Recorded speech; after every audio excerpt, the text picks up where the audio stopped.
Ma'am, good morning po sa inyo. Good morning ka, Ellie. Good morning po sa lahat na kasama natin ngayong umaga, sa lahat pong nakikinig sa atin, sa lahat na kasama natin sa Facebook Live, lalong-lalo na po yung mga kababayan natin na nasa labas ng bansa. Yung ating mga bayani na nagtitiis ng lungkot, nagtitiis ng pagod para lang makatulong sa sarili nilang pamilya. Good morning po sa inyo lahat. At good morning sa ating mga kababayan dyan po sa Mindanao dahil sa bukas magkakaroon po ng plebisito sa kanila, ma'am, no? Oo, ka Ellie, napakahalaga. Yung Bangsamoro Organic Law, bukas na po yung eleksyon. Ito ka Ellie, dalawang eleksyon yung magaganap, isa bukas, January 21, isa sa February 6. Ayun.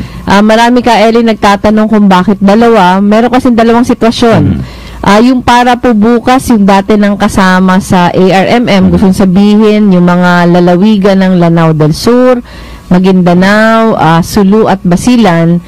Tapos dinagdag dito yung sa Cotabato City saka sa Isabela City. Ayun.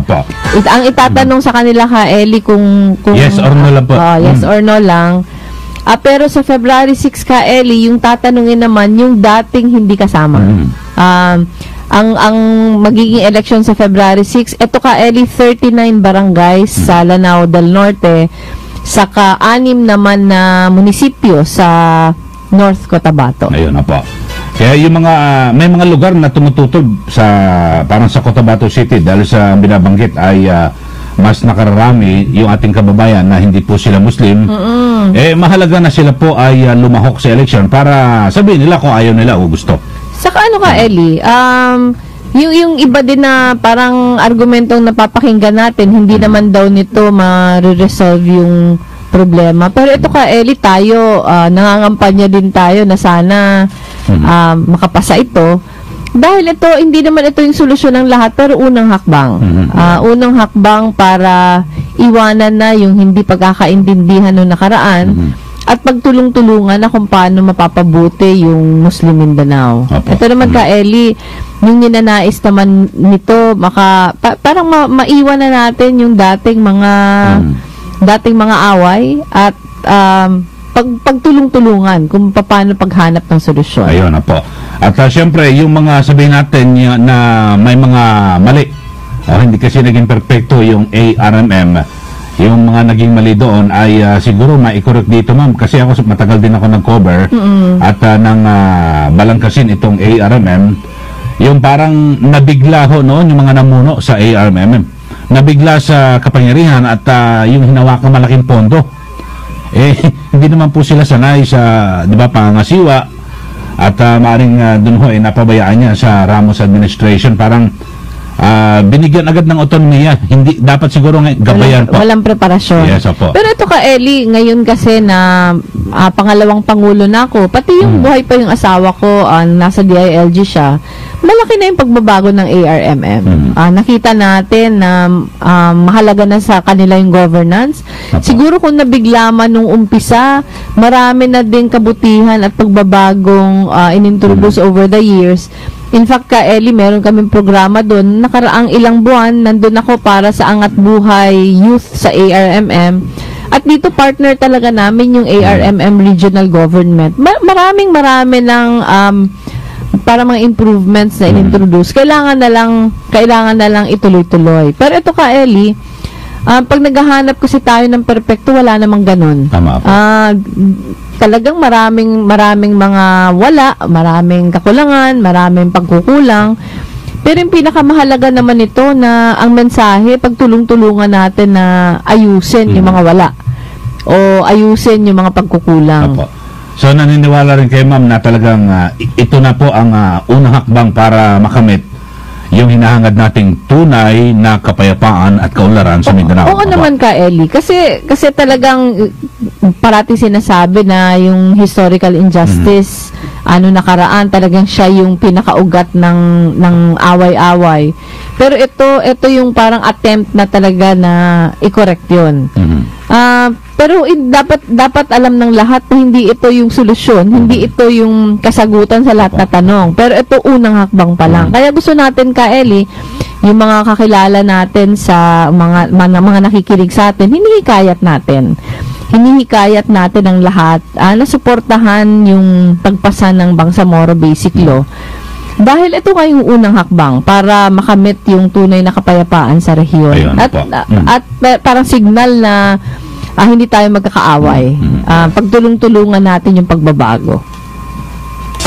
Okay, so bukas, yung mga kababayan natin dyan sa Mindanao, yung mga syudad na masasakop po nitong BOL, lumabas po kayo at ano man ang desisyon. Pero yun nga, binabanggit natin Vice Presidente na isa po ito sa unang hakbang para talagang maisaayos at yung direksyon natin patungo sa ninanais ng lahat, yung kapayapaan at kaunlaran. Saka yung ano lang Eli, marami naman kasi talaga at ito talaga may basehan.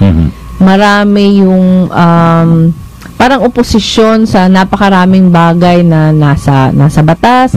Maraming bagay na nangyayari na hindi payag, lalo na yung mga kabataan. Kung titingnan natin yung balita ngayon Eli, halimbawa sa Cotabato, sa Isabela City, sa Basilan, kahit sa Sulu. Parang yung malakas talaga yung yung mga kabataan. Dahil alam mo Eli, yung mga kabataan, mga ano pa to parang mga pure. Yung very idealistic. At tingin ko tama naman sila. Pero sana tingnan nito na pagkakataon na maririnig na yung boses nila. Kaya yung pinakamahalaga sa lahat, sumali sa plebisito para marinig yung boses. Suportahan ito kasi ito yung magiging platform para lalong mabigyan ng pagkakataon na mapakinggan sila. Okay, so samantala mga kasama, yan po inuuna lang ho natin yung issue niya dahil sa bukas na po yung kaganapan at sana po ay maging maganda ang panahon dyan po sa Mindanao at para makaboto po ang lahat. At tulad po ng dati dito po sa Bisyong Lenny ay siyempre nais din po malaman ng ating mga listeners, yung ating mga kababayan at sa ibang bansa rin kung ano po yung mga ilan na mga naging aktibidad po so nakarang linggo po. Ang unang-una Eli, maraming activities ngayong buwan na ginawa namin kasama yung aming partners. Halimbawa, nung nakaraang Biyernes lang, yung bisita namin Eli, yung presidente mismo ng Hanyang University sa Seoul, South Korea. Itong Hanyang University Eli, napakahusay na university sa South Korea na partner namin sa Angat Buhay Youth. Yung presidente nila si Mr. Yang Moo Lee. Siya din saka si Mr. Yung Min Kim. Ito si Mr. Yung Min Kim, siya yung managing director ng Urban Youth Academy. Saka siya din yung founder ng Asia Pacific Youth Exchange. Ito Eli, may napakalaking programa sila dito sa Pilipinas. In fact, ngayon, meron sila mga 20 na mga estudyante galing sa Hanyang na nakadeploy sa iba't ibang lugar dito sa atin. Meron nga sa amin sa Naga. At ang kagandahan dun Eli, meron silang 1 semester na credited yung buong semester na hinihikayat nila yung mga estudyante nila mag-immerse sa mga communities, magbabad at gumawa ng mga solusyon sa nakikita nilang programa. Halimbawa Eli, yung isa sa mga pinakaunang batch na na-deploy sa Naga, ngayon meron na silang social enterprise ang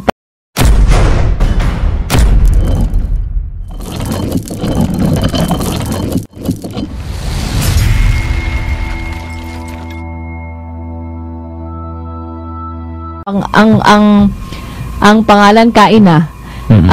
Parang yung mga mahihirap na mga kababaihan sa amin, tinuruan nila magluto, tinuruan mag-manage ng catering, tinuruan mag-manage ng restaurant.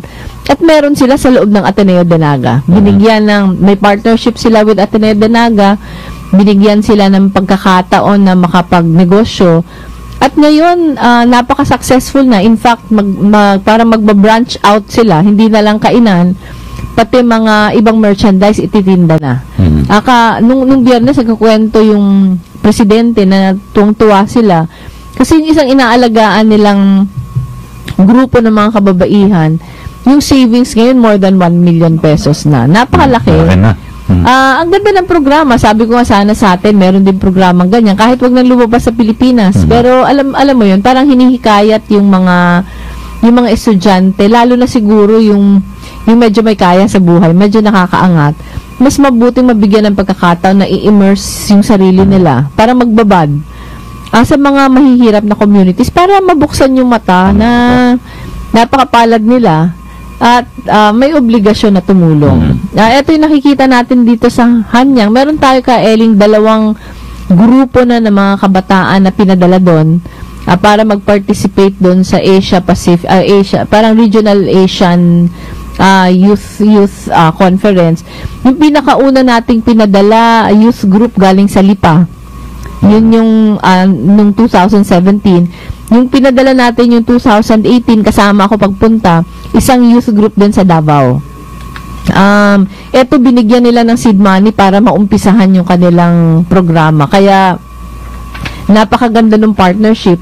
Pero maliban Eli sa Hanyang University, pumunta din ngayong buwan yung Angkop. Yung Angkop USA sa office. Yung Angkop USA naman Eli, parang ewan ko lang Eli kung narinig mo na yung Couples for Christ. Pero ito yung parang foundation ng Couples for Christ. Pero mga Pilipino itong based sa US, sa Amerika. Matagal na din namin silang partner. Ito Eli, nagbibigay sila ng medical assistance, mga medical mission, mga medical equipment, tapos mga gamot.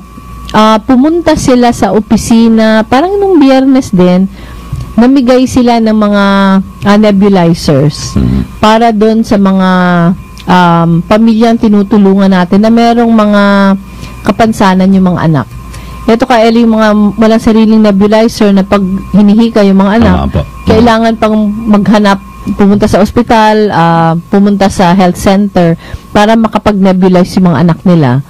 So, may binigay silang 20 yata yung binigay nila nakaraang Biyernes, pero yung promise nila, magbibigay pa ng marami. Nagbibigay din sila ng medical equipment para sa mga ospital namin sa Camarines Sur. Apo. Okay, so yan po ang ilan sa mga mahalagang napagtuunan po ng pansin diyan po sa Office of the Vice President. At kanina binabanggit niyo ma'am yung Hanyang, punta naman tayo dito sa Hanjin. Sa Hanjin. Ito Eli, ito yung medyo kinakabahan tayo ng konti. Siguro konting background sa mga kababayan natin Eli. Ito lang, pagpasok ng bagong taon, parang January 8 yata, 2019. Etong Hanjin Heavy Industries and Construction Philippines nag-file ng bankruptcy. Sino ba itong Hanjin? Ito parang shipbuilding company na nakabase sa Subic. Nakabase sila sa Subic. 300 hectares ang ino-occupy nilang lugar Eli. At yung investment nila parang 2.3 billion. Pinakamalaking investor dyan. 2.3 billion dollars. Isa sila Eli sa top 5 na pinakamalaking shipbuilding company sa buong mundo. Meron silang shipyard dyan sa Subic at napakaraming Pilipinong employed. Yun ang nakakatakot nito Eli kasi ang kwento medyo nag-slow down daw ang shipbuilding industry. Ewan ko kung tama yung report pero nabasa ko sa isang parang news article yung na-lay off na Filipino workers nung as of December of last year, parang nasa 7,000 na. Dami na po. Ngayon daw, meron pang natitirang mga 3,000 na mga Filipino workers as of January 15 na mawawalan din ng trabaho. Ito yung nakakatakot kasi una, kung totoo yung report na may 7,000 na na-layoff, may 3,000 pang natitira at nalilay-off din, paano yung mga pamilya nito?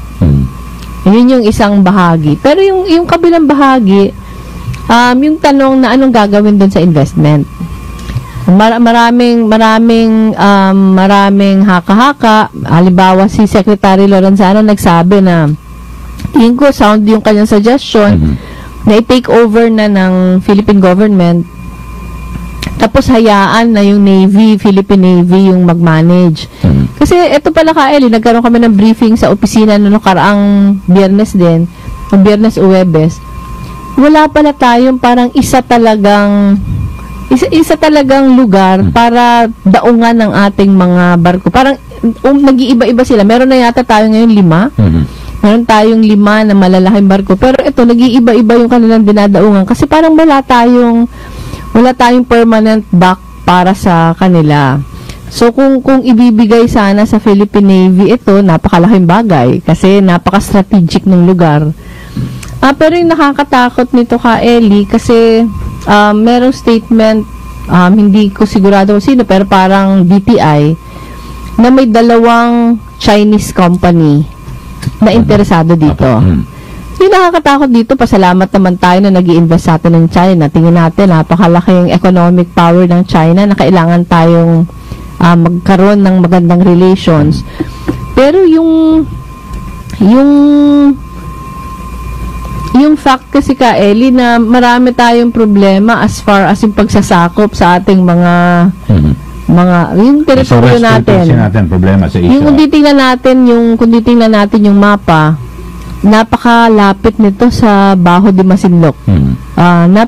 Sobrang lapit niya na pag Chinese company yung nag-take over dito sa Hanjin na ito, magkakaroon ng dahilan para pasukin tayo ng mga Chinese na vessels na on the guys na magpapaayos, magre-refuel, alam mo yun, magpapahinga. Parang nilegitimize natin yung pagpasok sa atin. Napakadelikado ito ka Eli kasi kung aalalahanin natin yung simula ng involvement natin sa World War II, di ba? Na ganito din yung inumpisahan, pumasok yung Hapon sa Lingayen Gulf. Tapos naging dahilan nito para masakop na yung bansa natin. Tayo natin itong mangyari muli. So dito po ay hindi kayo pabor na ibigay po ito sa China kasi may panukala. Narinig ko rin po yung sabi nga po ni Defense Secretary Lorenzana at may mga ilang senador din na pabor na atin para may sarili tayo pero parang minority lang tayo at ang talagang mga siwa ma'am yung pinagkakautangan ng mga bangko kasi marami at pribadong sektor pero at least atin pa rin masasabi. Parang yung suggestion yata, yung panukala yata ni Secretary Lorenzana, parang yung Navy yung mag-manage, pero yung the rest of the property either ibenta o ipa-arkila sa private na companies.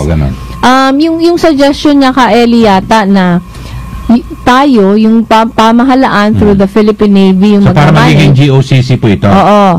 Parang NGO yata yung hindi. Pamahalaan yung magmamanage, pero yung ownership ng lahat, parang private, saka government partnership. Pero, tinitingnan ko yung records ng hearing sa Senado. Parang may counter proposal si Senator Mig Zubiri. Sabi niya, bakit hindi baliktarin?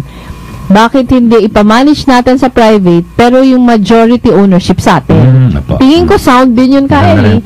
Kasi unang-una pag economic enterprise kasi parating mahina yung gobyerno mag-manage dyan. Pero mahalaga na tayo pa din yung majority owner. Kasi may control. Tayo may control.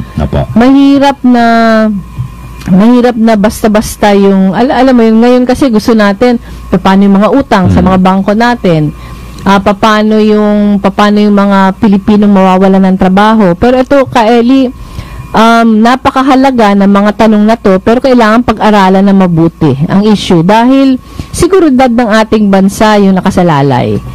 Posible din yung government takeover pero sana gawing base na lang ito ng Philippine Navy natin Eli kasi magagwardyahan pa yung bahaging yan ng ating bansa. Saka magagaling mga Pilipino at hindi na natin kinakailangan bumili pa ng barko. Oo, totoo. Sa abroad. Sarili, tayo na mismo. Ngayon Eli, ino-order natin sa labas yung ating mga barko. Mga Pilipino din naman yung gumagawa. Bakit hindi na lang tayo mag-umpisa na atin na? Pero eto lang, yung pakiusap lang natin Eli sa pamahalaan, parang wag padalos-dalos yung pagdesisyon na ibibigay ito sa Chinese company. Kasi nakataya yung ating seguridad dito. Ayun, tama. Okay, yun ho ang ilan sa mga issue na pinag-uusapan natin at siguro maganda pag-usapan din natin. Marami ngayong natatakot dito po sa issue naman ng yung patuloy na pagtaas ng presyo ng na produktong petrolyo po. Isingit ko lang ito, ma'am. Sige. Kasi ngayon lumalabas na mahigit sa 5 piso na kasi yung talagang galaw na sa world market, 2 pesos and 30 centavos. Tapos dagdag pa rito yung sa train law. Yung second tranche yun sana 24. Yun sana ka Eli, yung matagal na nating pinapakiusap na sana isuspend muna, 'di ba? Isuspend sana muna yung second tranche ng sa train law. Dahil hindi pa nakaka-recover yung ating mga kababayan. Pero ngayon parang 2 patong, ito yung sinasabi natin na 2 patong ng pagtaas, mahirap. Masaya tayo na kahit papano bumaba na ng konti yung mga presyo, pero hindi pa tayo nakakabalik kung saan tayo nanggaling. Kaya sana mabigyan muna ng konting pahinga yung mga kababayan natin na sila talaga yung sumasalo ng pagtaas ng petrolyo. Ang hirap nito ka, Eli, petrolyo yung tumaas, pero damay yung lahat na produkto. Kasi lahat naman nangangailangan ng petrolyo. Pero ito ka, Eli, gusto ko din isingit yung tungkol sa presyo ng 3 klaseng medisina. Opo, yan.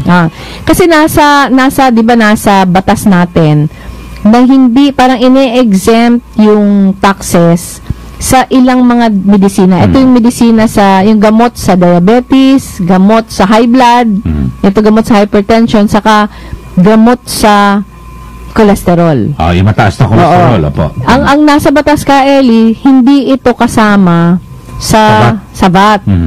Pero marami ngayong napapansin, dapat sana starting January 2019, bumaba na yung presyo sa 3 klaseng gamot na to. Kasi ito yung maintenance medicine ng ating mga kababayan. Pero napapansin nila na may mga drugstores na pinapatong pa din yung VAT dito sa 3 medisina. Kaya siguro, yung awareness campaign natin ka, Eli, hikayatin natin yung mga kababayan natin na bumibili ng kanilang mga maintenance medicine sa diabetes, high blood, saka cholesterol. Tingnan maigi yung resibo. Tingnan maigi yung resibo. Oo, siguraduhin nila na hindi sila pinapatungan ng tax, ng VAT. Kasi kung pinapatungan nila, masabuti sigurong i-report para ma-correct natin. Kasi under the law, dapat January 2019, wala na to. Opo, yun. So, yun ho, no? Tignan nyo lang po yung resibo. Pag may VAT ay bawal po ito at pwede natin reklamo sa BIR. At samantala, dito ho ay maraming nagsasabi nga dito, ma'am, kasi ngayon pa lang, yung epekto ho ng yung second tranche ng langis, maraming nagreklamo, parang hindi po natupad yung dating babala kasi sabi ng Department of Energy na kapag maagang naipatupad, kasi may mga impact raw yan Pero ang dami na nagsimula na magtaas sa nauuna excise tax.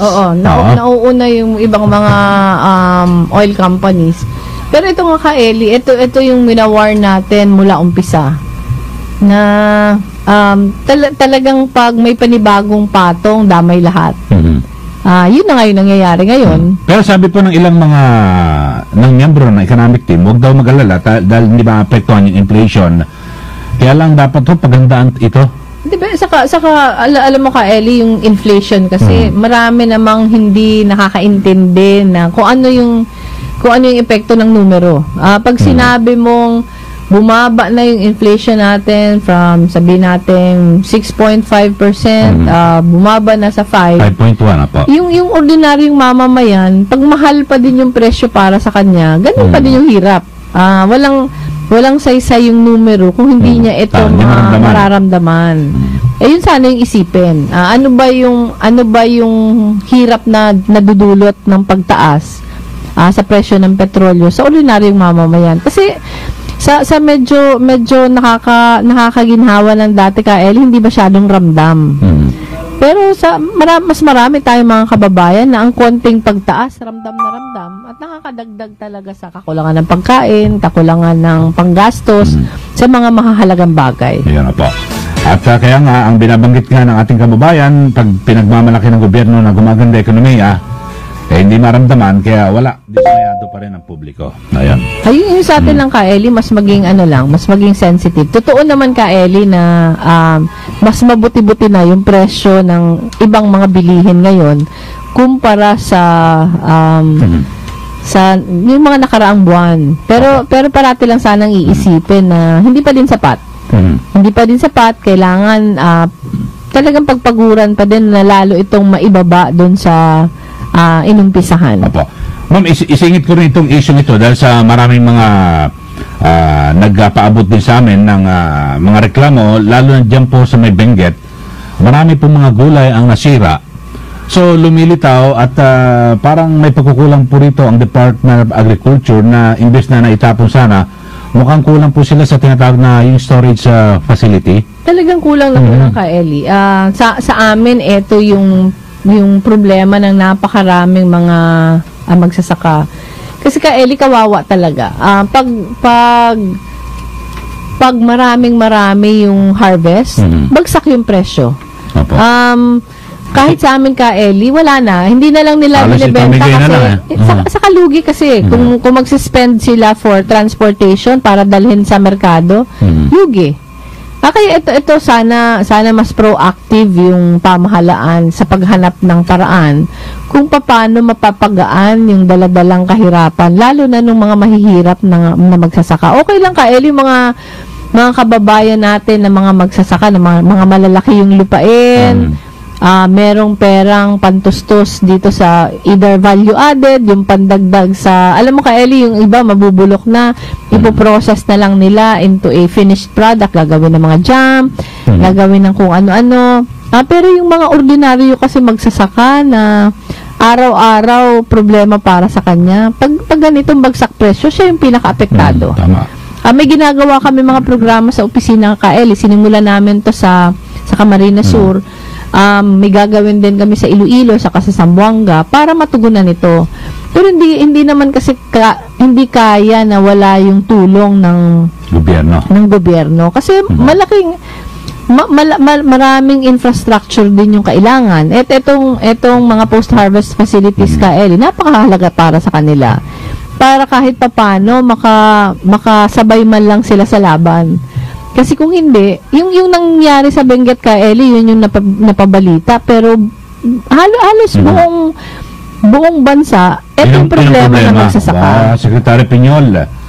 Magagalit na naman yung sa akin ka, Eli. Pero ito talagang, yung nagulat ako, sayang ginawa lang sana yung mga carrots, ma'am, na tinapon tonelada. Totoo. Dapat ang comment ng iba kababayan natin, dapat ginawang carrot juice, carrot cake. Ito ka, Eli. Pinamigay na lang sana. Meron kaming isang community sa Nueva Ecija na binibisita. May programa sila. Ito, ang pangalan ng organisasyon nila, Kalasag Farmers. May programa sila ka, Eli, with Jollibee Foundation. Alam niyo ka, Eli, yung Jollibee dati, ini-import niya pa yung iba niyang mga kailangan. Ingredients, alright. Dahil walang available na quantity at yung quality gusto nila, hindi nila makuha dito sa atin. Tapos naisipan ng Jollibee Foundation na i-train yung mga magsasaka sa San Jose City sa Nueva Ecija. I-train para turuan sila kung paano mag-produce ng maayos, paano mahabol yung quantity, paano mahabol yung quality kailangan. Alam mo ka, Eli, very successful na yung Kalasag Farmers ngayon. Binisita namin sila. Ang kwento nila nung hindi pa sila tinutulungan ng Jollibee, ito yung problema nila, na pag panahon ng harvest na bagsak yung presyo, hindi na nila hina-harvest. Kasi lugi pa sila. So wala silang tulong na nakuha sa Department of Agriculture. Ito ngayon ka, Eli, tingin ko meron naman. Pero ang nag-umpisa, meron na ngayon. Pero ang nag-umpisa ng programa, yung Jollibee Foundation. Tinulungan sila makapag-umpisa ngayon. Very successful na ka, Eli. Yung post-harvest facilities nila, kulang pa pero sobra ng dami. Gusto sabihin, all year round, nakakapag-produce sila ng onion. Ka na ng produksyon. Saka hindi bumabagsak yung presyo. Kasi sila na yung nagdidikta ng presyo. Yun ang maganda. At meron na siguradong merkado. Meron merkado kasi Jollibee yung bumibili. Meron din ka, Eling, isang programa. Ang Jollibee kasi, sister company niya din, Chowking, diba? Yung partner naman ng Chowking, yung mga vegetable growers naman sa Cebu. Ang tawag sa kanila, Lamak Farmers. Ito naman, ganun din yung usapan ka, Eli, pero sila yung mga gulay na kailangan ng Chowking sa kanyang sa kanyang mga nasa menu, sila din yung nagpo-produce. Inasalata, kanila na rin. So, talagang lumaki na ng gusto. Yung sa amin, ka Eli, nagpapasalamat kami sa mga negosyante din sa Camarines Sur, lalong-lalo na yung Bigs. Alam mo, ka Eli, sa amin, napakasikat na chain of restaurants yung Bigs. Sila, ka Eli, willing silang maging yung role ng Jollibee sa Nueva Ecija, willing silang yun yung maging role nila, na imbes na bibili sila ng mga agricultural produce sa labas ng region namin, doon na sila maghahanap. Nakapag-umpisa na kami, nag-umpisa kami, ka Eli, sa Kalamansi, na hanggang ngayon hindi pa makapag-supply yung aming farmers ng kalamansi na kailangan ng Bigs kasi napakarami. Pero pwera sa Bigs, partner namin dito yung Metro Naga Chamber of Commerce and Industry. Inorganize nila yung hotels, restaurants, tsaka ang iba hospitals pa, association. May mga kailangan nila, kung pwede lang naman ma-source sa mga local farmers, doon na iso-source. Nag-uumpisa pa lang KL yung programa, pero inspirado yung mga magsasaka namin. Kasi nakikita na nila yung improvement sa income, yung improvement sa merkado. Na dati nire-retail lang nila lahat, lugi talaga pag napakaraming harvest. Pero ngayon hindi na ganun kasi tinuturuan na sila mag-scheduling ng mga crops. Tapos meron ng siguradong merkado. Apo, so sana ganyan din ang mangyari sa iba't ibang mga rehiyon sa ating bansa. Ito panimula para mas maganda saka doon na mismo. Saka pag nire-retail kasi, ka Eli, paminsan yung mga walang-wala nababaon sa utang. Tama. Yung middleman ang yung mayaman eh. Oo, yung middleman yung mayaman kasi hindi pa nag-harvest, nakasangla na yung kanilang mga i-harvest. Okay, samantala, ang oras na natin, 9:36 na po ng umaga at maganda ho itong pag-usapan din. Itong panukalang batas dyan po sa mababang kapulungan Kongreso na kung saan yung age of criminal liability, no?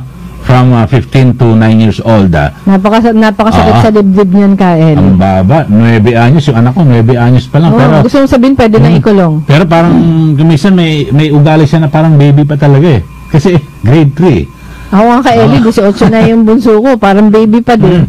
Pero ito, ka Eli, noong 2006, pinasa natin yung Juvenile Justice and Welfare Act of 2006. Ito, bunso dito ng ating pagpirma dun sa United Nations Convention of the Rights of the Child. Parang yung convention na yun, ka Eli, yung parang kontrata na pinirmahan ng iba't ibang mga bansa. Nakabase yun sa isang hindi lang isa, pero maraming pag-aaral na hanggang yung mga bata hindi pa nakakaabot ng edad na ang term kasing ginagamit dito, ka Eli, discernment. Yung alam mo yun, parang yung kapasidad mong naiintindihan mo na yung consequences ng action mo. Parang sinasabi dito, ka Eli, na dapat yung mga bansang signatory nito sana hindi pa mas bababa sa 13 years old yung pagpataw ng criminal liability sa mga bata. Ang term din na ginagamit, children in conflict with the law. Kasi hindi sila kriminal, pero naipit sila sa isang sitwasyon na yung kanilang kinumit ay kung matanda sana yung nag-commit ay crime. Pero dahil bata sila, dapat hindi yung tinitingnan. Yung sinasabi lang dito, ka Eli, na pag less than 13 years old ka, hindi mo pa naiintindihan. Parang wala ka pang discernment kung ano yung mga ginawa mo. Yung ine-encourage nung convention na yun, ka Eli, na yung mga bansang signatory magpasa ng mga batas na hindi bababa sa 13. Yung age of criminal liability. Tayo, noong 2006, nagpasa tayo ng batas na sinasabi natin, yung age of criminal liability, 15. Gusto sabihin, pag nag-commit ka ng crime na hindi ka pa 15 years old, exempted ka from criminal liability. Pero may proseso. Hindi naman to na gawa ka ng gawa, walang prosesong pagdadaanan. Kasi ito, ka Eli, merong yung counseling from social workers, hindi lang counseling sa bata, pero counseling sa magulang, sa guardian. Tapos yung 15 to 18, pag nag-commit ka ng crime, na 15 to 18, titingnan kung nag-act ka ba with discernment. Gusto sabihin, depende sa nature ng actions mo. Pinapakita niya ba na naiintindihan mo na yung ginawa mo? Kasi pag lumabas na naiintindihan mo na, ano ka na? Pag acting with discernment, Liable. iba na yung liability mo, iba na. Pag pinakita na hindi ka pa nag-act without discernment, ang dadaanan mo yung mga counseling, etc., etc. Ito ka, Ellie, admittedly, para sa akin, napakagandang batas, pero yung pagkukulang nito sa implementasyon.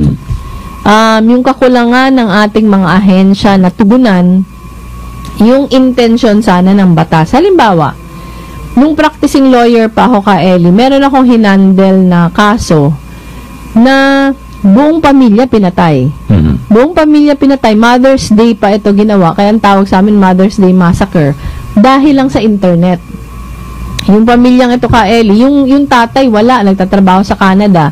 Yung nanay saka yung mga anak, yung naiwan dun sa amin, nagra-run sila ng isang internet shop. Yung internet shop, linggo yun, yung internet shop, magsasara ng 9 o'clock. Meron 2 naglalaro na pinapahinto na nung may-ari kasi magsasara na siya. Ayaw huminto. Sa galit ng mga bata, kasi pinapahinto na siya, magsasara na yung shop, pinatay ka, Ellie. Grabe. Pinatay yung nanay, pinatay yung isang anak, yung isa pinagsasaksak pa pero nabuhay. Yung isa doon, minor. Pero ano siya, mag-18 years old na. So na-detain sa isang juvenile delinquency center. Pero nakita ko ka, Ellie, yung kakulangan ng pag-implement ng batas. Kasi parang walang specific program para sa klase ng parang krimen na kanyang naganap. Yung pagpa-undergo sa kanya, parang tinuturuan siya ng livelihood training, ng skills. Para sa akin, hindi niya natutugunan yung dapat sanang klaseng rehabilitation. Parang dapat i-reforma mo eh. Oo, dapat may programa para doon. Kaya nung nasa Naga pa nga ako ka, Ellie, nag-umpisa ako ng isang programa kung saan kami yung gagawa ng mga tawag dito diversion programs. Ano ba yung mga programang pwedeng ipa-undergo sa mga children in conflict with the law para pagkatapos yung ma-undergo yung programa, handa na ulit siyang ibalik sa komunidad. Tingin ko yun yung kakulangan ng batas.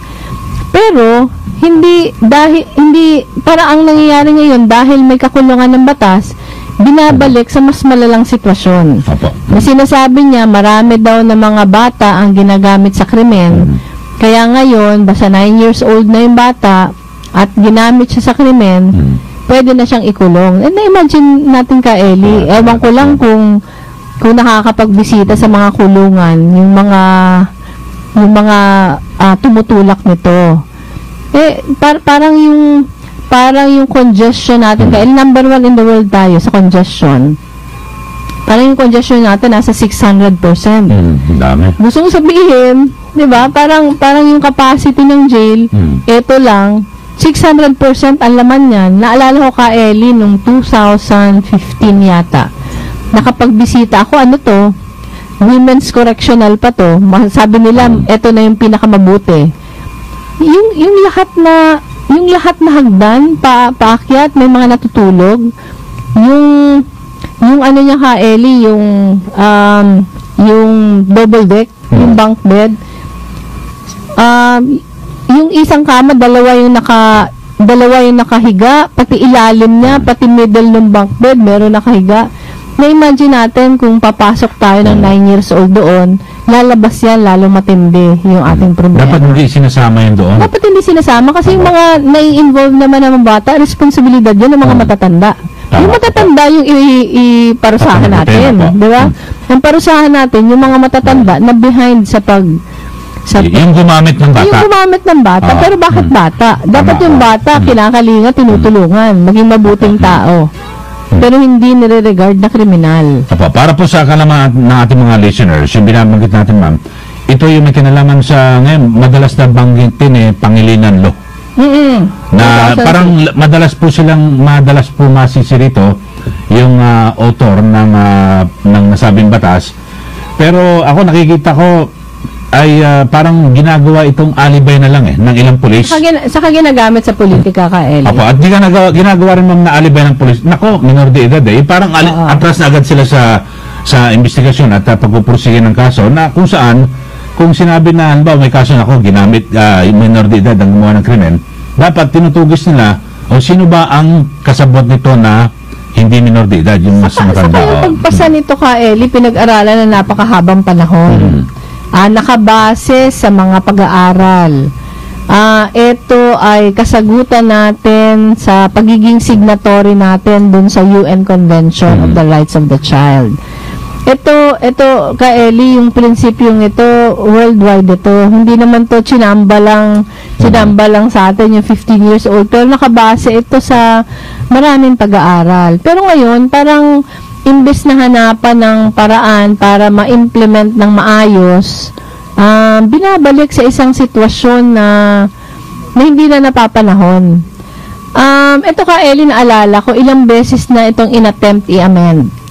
Noong 2013, meron nakarating sa, parang natapos ito sa third reading.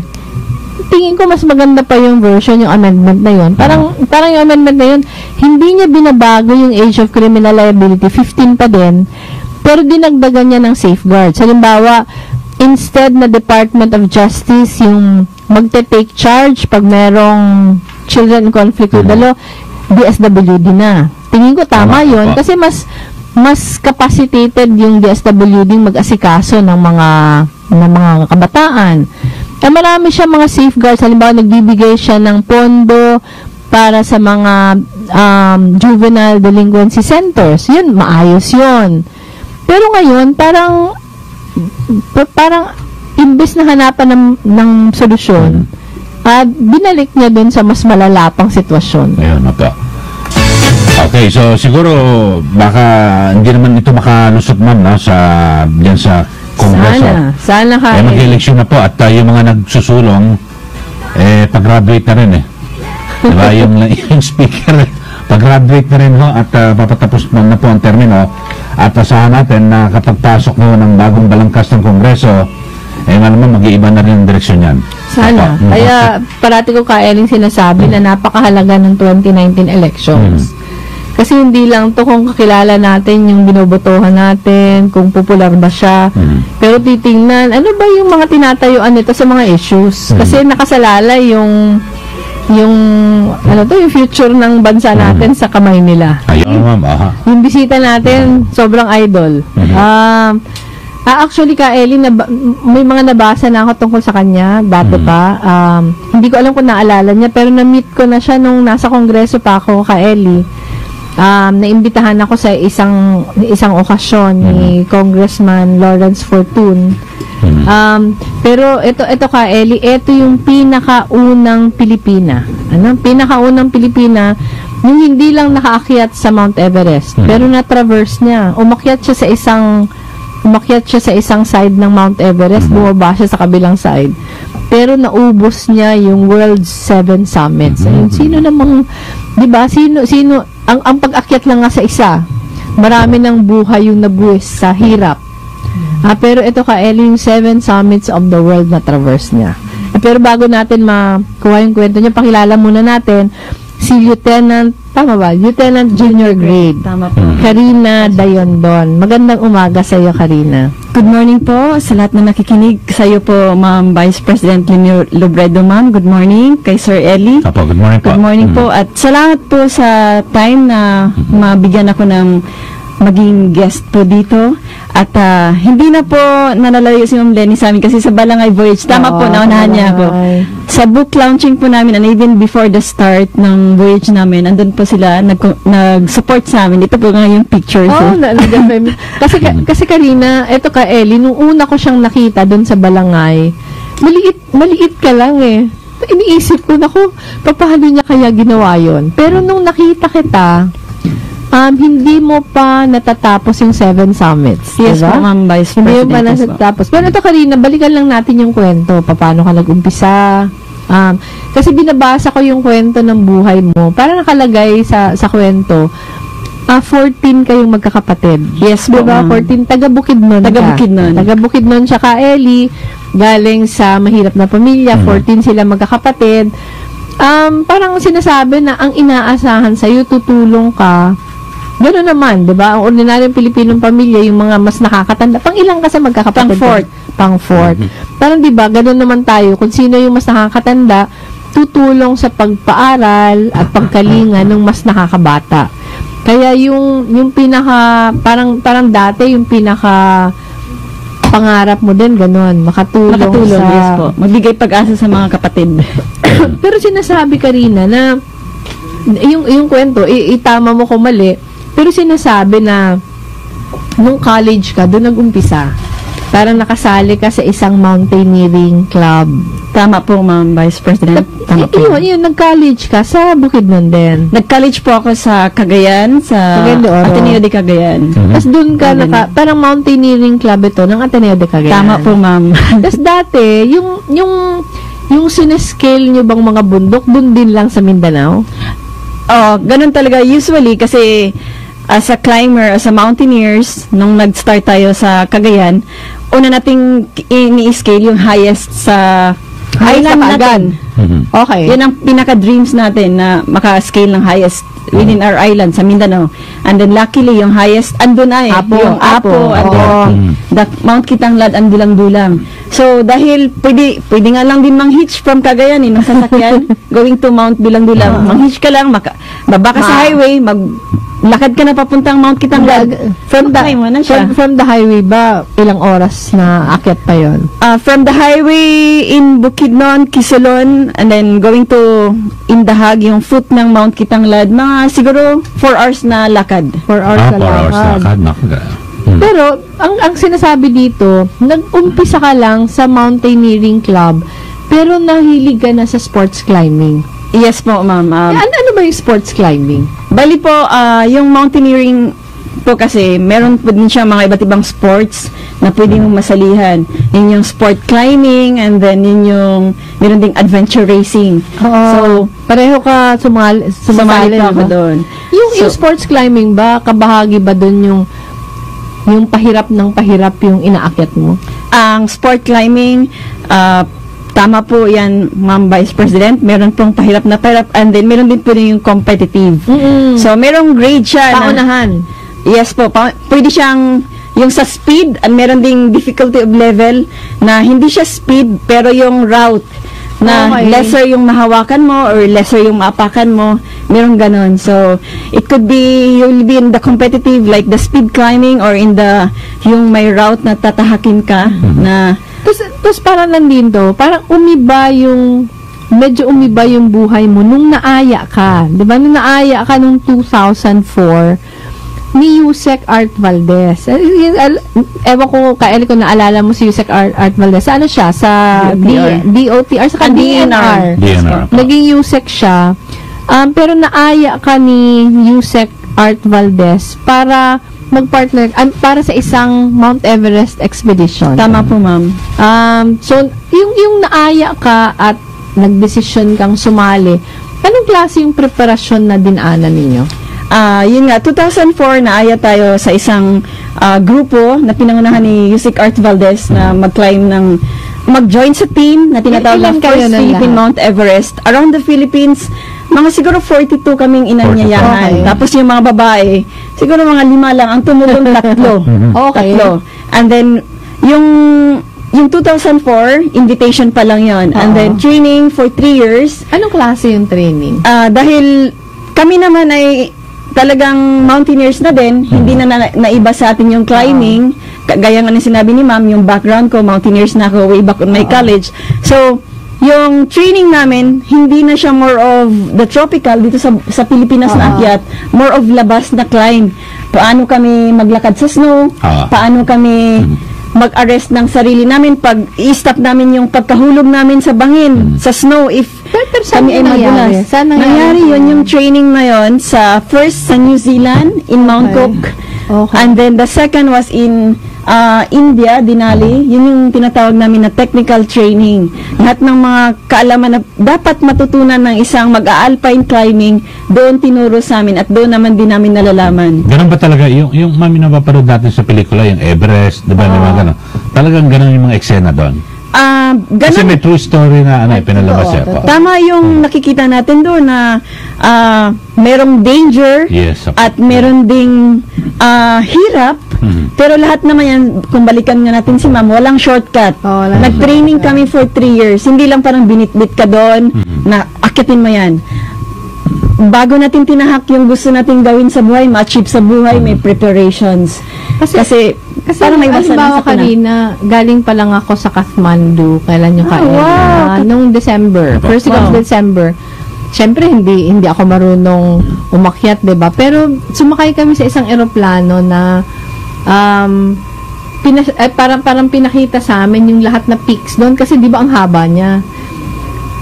Pero hindi ko ma-imagine kung paano mabubuhay yung trekker doon. Tama yung yung Ellie talagang, di ba, ang taas niya sobra. In fact, may mga bahaging Everest na mas hindi kaya talaga ng eroplanong mas mataas sa kanya. Umaagid kami sa gilid.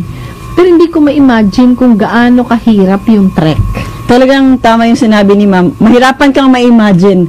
Kasi yun nga, yung makakaangat nga lang doon sa 28,000 feet is pressurized na eroplano. Yung ginawa ni na Vice President, din yung mountain flight na helicopter na hindi sila umabot sa peak pero medyo malayuan yung tingin nyo. Nakikita nyo yung mga climbing peaks. Yun yung isa sa mga pwedeng options ng limited ang time. Sobrang, di ba sobrang, na-imagine ko kung gaano ka sobrang. Tapos tinatanong ko, yung guide sa amin, kasi imbitado lang kami doon, kung paano pumunta, sa ano pa lang sa first, sa jump camp, off sa base camp. Nakinakwento niya na, parang ang biyahe, pagpapunta lang sa base camp, parang kung lalakarin mo, parang pag hiking trip siya, parang 2 weeks kasi merong mga pahinga. Yes, ma'am, 2 weeks. Pero base pa lang yon. That's from the Lukla. Oo, sabi niya, hindi daw pwedeng dire-diretso kasi kailangan mong ina-acclimatize yung katawan, yung katawan mo dahil sa height.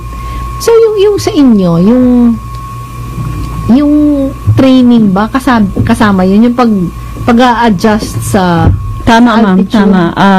Before climbing Mount Everest, may trainings kami nung technical and training for the high altitude, exposure to the high altitude.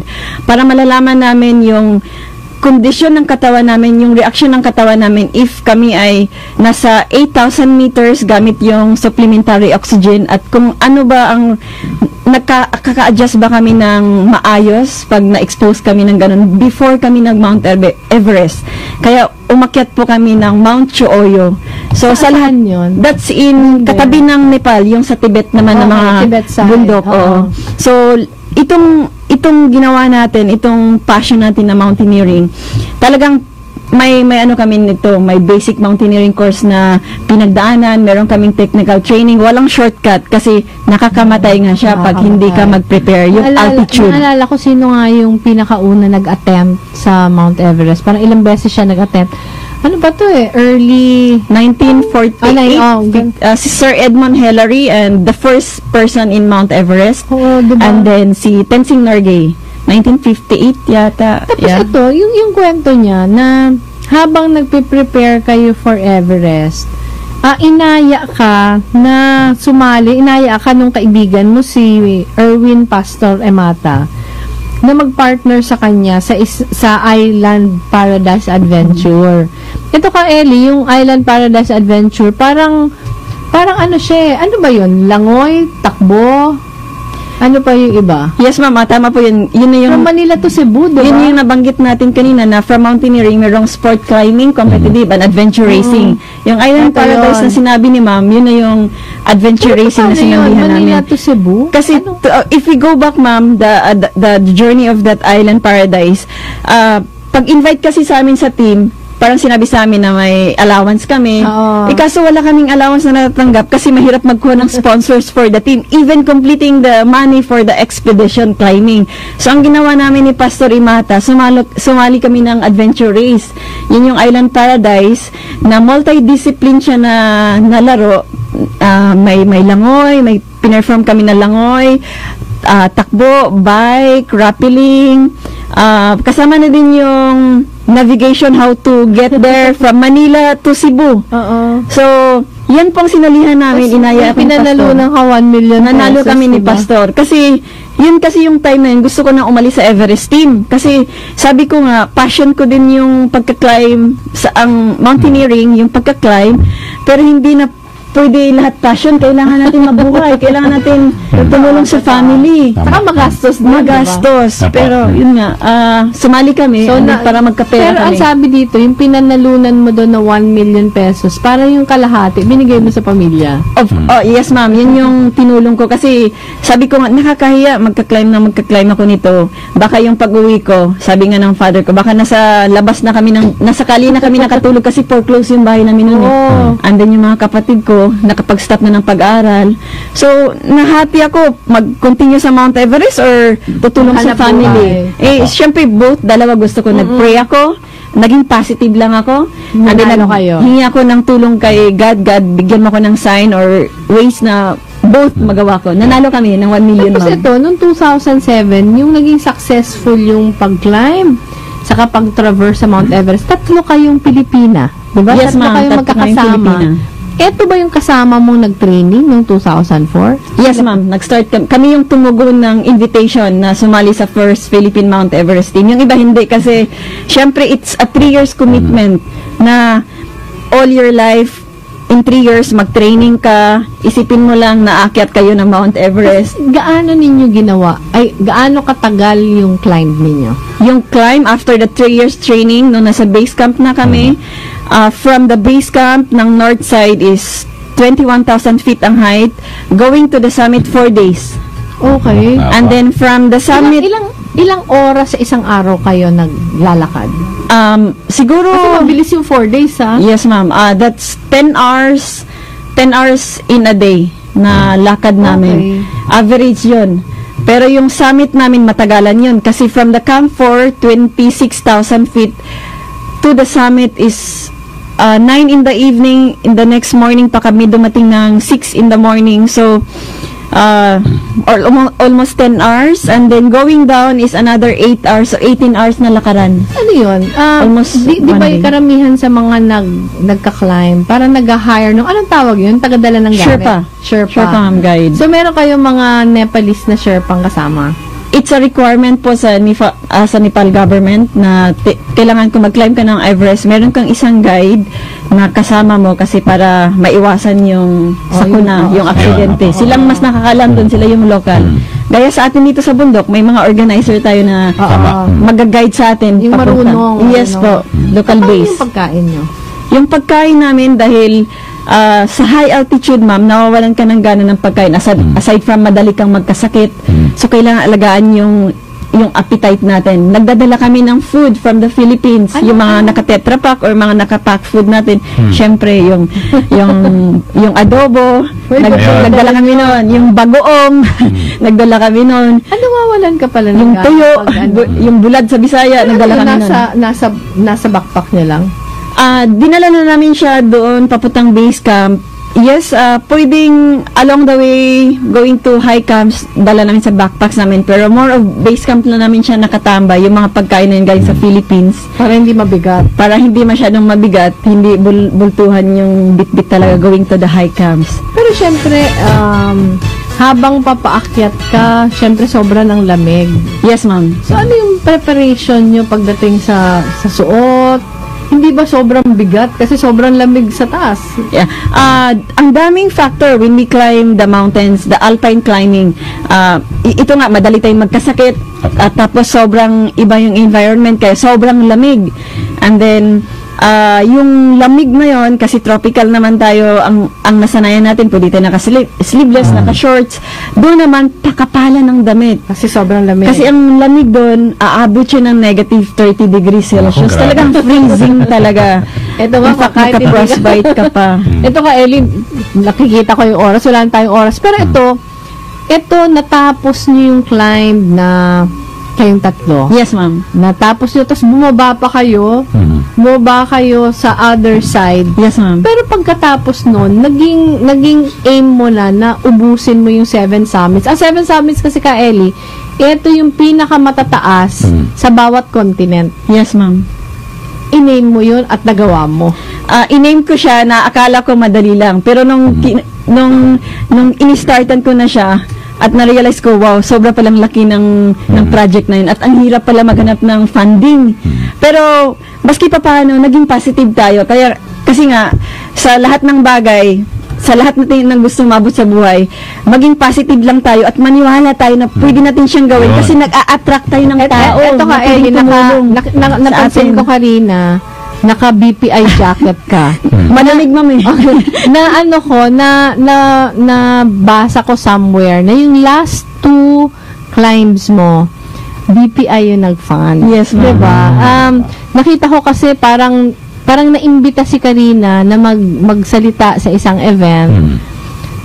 Yung presidente ng BPI nandun sa event na yon. Yes, ma'am. Kilala ko siya, si Gigi Montinola. Kakilala ko siya. Napakabait na Gigi. tao. Napakabait na tao at napaka-mapulungin. At sobra yung pagmamahal sa bayan. Yes po. Kaya yung nakita ko yung kwento mo, parang hindi na ako nagulat na tinulungan ka ni Gigi. Pero ito, kaya ko siya minention lang ka, Ellie, kasi ito din yung problema ng mga kababayan natin na kagaya ni Karina na nagbibigay ng napakalaking dangal, napakalaking honor para sa bayan, pero hindi nakikita ng lahat yung hirap na pinagdadaanan. Yes, ma'am. Hindi lang sa preparasyon, pero sa gastos. At saka salamat, ma'am, na na-mention mo siya kasi si Sir Gigi, kailangan natin ng maraming pareho sa kanya. Gaya sa kanya. Kasi ang daming pare sa akin na athletes na Kulang alam ng ko support. sobrang galing nila. Kulang ng support. Family na yung nagpapa-training, nag-social out ng sariling pera. Minsan nawawalan silang pag-asa yung family na hindi na nila halos masuportaan, maitagod yung pag-training ng member nila sa family na excelling in the sport na Tapos ano inaano pa, niya. yung para makadagdag pa sa hirap, namatay yung kapatid mong cancer, 'di ba? Habang Yes, ma'am. habang pinopursue niya yung mga ganito. Pero parang in the mold ng isang tunay na bayanan, parang the show must go on. Thank you, Diba? ma'am. Yan, dapat talaga tayo. Na Yes, ma'am. kahit siguro sa sama ng loob na sa lungkot, pero pinagpatuloy mo pa din. Wala tayong masyadong oras, Karina, pero kaya ka namin naimbita kasi meron kaming programa, yung Istorya ng Pag-asa. Tingin namin yung kwento mo, napakalaking inspirasyon para sa bawat Pilipino. Tama At po, nagpapasalamat kami sa kabayanihan, nagpapasalamat kami sa lahat na hirap na dinanas mo. Sana malaman yung kwento mo na mas maraming Pilipino. Para makapagpalakas ng loob na sa tindi ng maraming kahirapan na pinagdadaanan, nagpursige pa din. Yes, ma'am. Okay. At sana patuloy mong gawin yung ginagawa mo. Alam ko na yung pinaka-panaginip ng lahat na mountaineers, nakamit mo na. And this Okay. climb, this mountain is just symbolic to any Filipino na may totoo. gusto ma-achieve Totoo. sa buhay po. Okay. Na ito sana pagbigyan mo pa kami sa mga susunod naming Yes, mga ma'am. events. Na sana meron kaming programang film festival, sana merong mag sa pelikula ng buhay mo kasi napakaganda ng kwento mo. Ay, Kaya thank you maraming po. salamat. Salamat po sa inyo. Sir Ellie. Sayang wala na, napakadami ko pang gusto itanong kay Ellie kaya lang wala na tayong Sunod, oras. imbitahan po muli natin siya, part two. Iimbitahin ka namin ulit part 2 para ikwento mo yung kasi napaka-interesting ng mga climb mo. Yes, ma'am. Yes, Sir Ellie. Okay, ma'am. Wala na po tayong oras. Wala At tayong ano po, oras. mensahe niyo po sa ating mga kababayan. Yung sa atin lang po, unang-una ka Ellie, salamat muli. Salamat sa mga kagaya ni Karina at yung iba pa natin na feature ng mga istorya ng pag-asa. Sa tibay ng dibdib, sa inspirasyon na binibigay sa atin lahat. Tapos sa ating mga kababayan na dumadaan ng mga parehong pagsubok na hindi sana nawawala ng pag-asa Dahil may mga tao na kagaya ni Karina na kinakaya yung pinakamahihirap na pinagdadaanan. Sa ating mga kababayan sa ARMM, ang aming pong pagpaabot ng aming pakikiisa. May eleksyon sa inyo bukas, sana maging matahimik, sana maging matagumpay, para makamtan na natin yung matagal na nating inaasam na kapayapaan sa ating lugar. Ngayon sa atin naman ka, Ellie, siguro sa ating mga kasamahan, ng mga mambabatas, yung ano talaga ka, Ellie, lowering the age of criminal liability, maawa naman po tayo sa ating mga kabataan. Imbes na parusahan natin sila, tulungan natin na makapagbagong buhay.